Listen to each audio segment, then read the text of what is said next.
Hello everyone, it's Anne here. I've had lots of people ask me a little bit more about fermenting, which I've been doing for a year and a half now, as a really good plant-based way of getting lots of healthy bacteria into my gut and my family's gut. So this is actually a ferment which I'm about to open, which is carrot and white beetroot, which I made about 6 weeks ago. So it's been fermenting for 6 weeks. Now this is the jar I use for fermenting. It's actually from Lakeland, and it's really, really easy. You just have to weigh it down, but I'll show you how to do those. So I thought I'll just run you through in a video, which I'll stitch together, just a few of the steps. It's really quite easy to do, and people seem to think that they need recipes for it, but you really don't. What you do need is some kind of fermenting jar, and the Lakeland one is a really, really easy one to use, but you can also use Kilner jars. Okay, so the first thing I'm going to do is I have got, it's good to use ideally organic, or farmers, go to the local farmers market and get some proper veg, because it does ferment better if it's not your average supermarket veg, plus you're saving on plastic and packaging, of course. So I'm going to peel. I've got beetroot here and red cabbage. I just love red cabbage ferment, because it looks really pretty on your plate, because it gets nice and dark. But beetroot ferments really nicely, I think. So I'm going to peel the beetroot now, and I'm going to wash and cut the cabbage into wedges, and then I'll take another quick clip so you can see what I'm doing next. Okay, so I've chopped my beet into wedges, because I'm going to put it through the Magimix. Obviously you can hand grate it, but it's much easier to put it through the Magimix. So I've got the cabbage wedges here, peeled the beet. Now I have kept some of the outer cabbage leaves, because I'm going to use that to weigh down my ferment in a minute. So I'm just going to put those to the side. Right, so I'm going to just put this through the Magimix.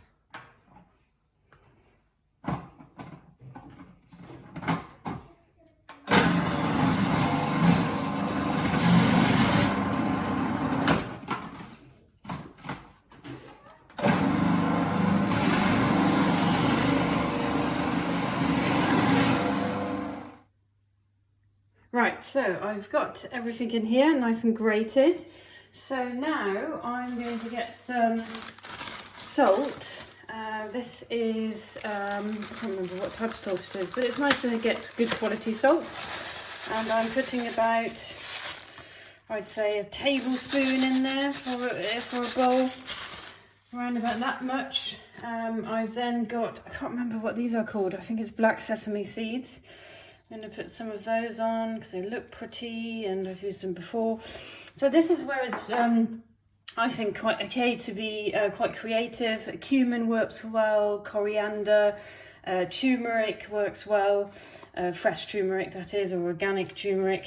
Quite a lot of cumin. I love cumin, especially with kind of beet or carrots. I'm not sure whether to put in, I've got some turmeric, which my sister brought me back from India, but you can really vary with this. And what we're going to do now is we're going to massage this all in, okay? So it's literally about squeezing it. So what you want to do is we're going to let it stand in a minute for half an hour after I've massaged this all in. And then what we want to do is just let the juices naturally kind of be squeezed out and come out and be drawn out by the salt.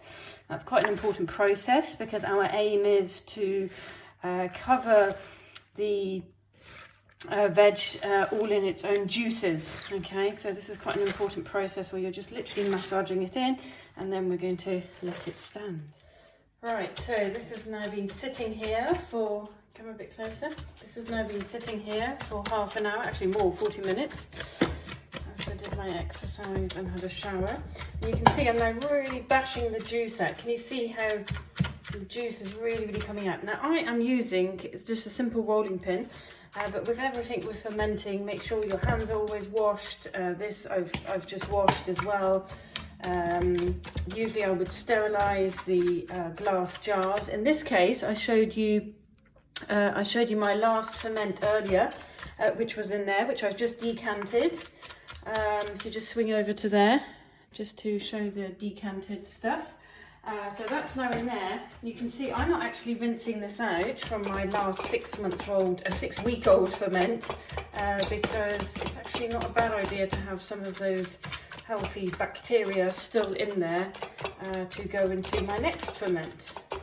Right, so what I'm going to do now, so that's nice and mushy. So what I'm going to do now is I'm literally going to scoop this all bit by bit into here. Okay. So I always put about 3-4 spoonfuls in before I then take the rolling pin and then really squeeze it. What you want to do is really squeeze the air out of that. Hopefully you can see how that works. So I'm just layering that up now, doing that bit by bit. Okay, so I've just let that sit there today just to make sure that it's all covered in juices. So I'm just going to show you how much juice is in there. Just always need to make sure that it's not too full, because it will kind of bubble over a little bit. So you can see just absolutely covered in its own juices. So the most important thing now really is just to weigh it down evenly. So also to make sure you can see at the bottom, to make sure that there are no kind of air pockets. I'm just going to make sure that that's nice and tight. And then we want to put some weight on, distributed it evenly, so that everything stays covered in its own juices, because it's probably going to be sitting in a dark place for the next 4 to 6 weeks. So I've kept one of these, I've just washed it. I'm now going to squeeze it in here, just to help when I put the weights on now, to evenly just pin it down. And just pull that out a bit. Okay, so I have got, these are called pickling glasses, I believe, but I have in the past, I'm not sure if you're meant to, but I have in the past just used normal stones, and that's absolutely fine as well. So I'm just going to put a couple of these in, because they're actually meant for Kilner jars, that's why they're that rounded shape. So you can see that's absolutely covered. It's going to stay covered in its own juices. Just going to make sure, again, I cleaned my hands before I did this step. So that's all done. So that looks all good. And then I'm literally just going to pop the lid on, just make it nice and tight. And I'm going to push this down. So what's happening here is there is an opening so the air can come out, but no dirt or anything can come into the jar. And I'm now going to put that in a dark, cool place and just let it ferment. And then it's going to come out as beautifully, hopefully, as my last batch, which was probably going to keep us going for the next 3 weeks. And we have it with everything. We had it with breakfast this morning, or even with a baked potato.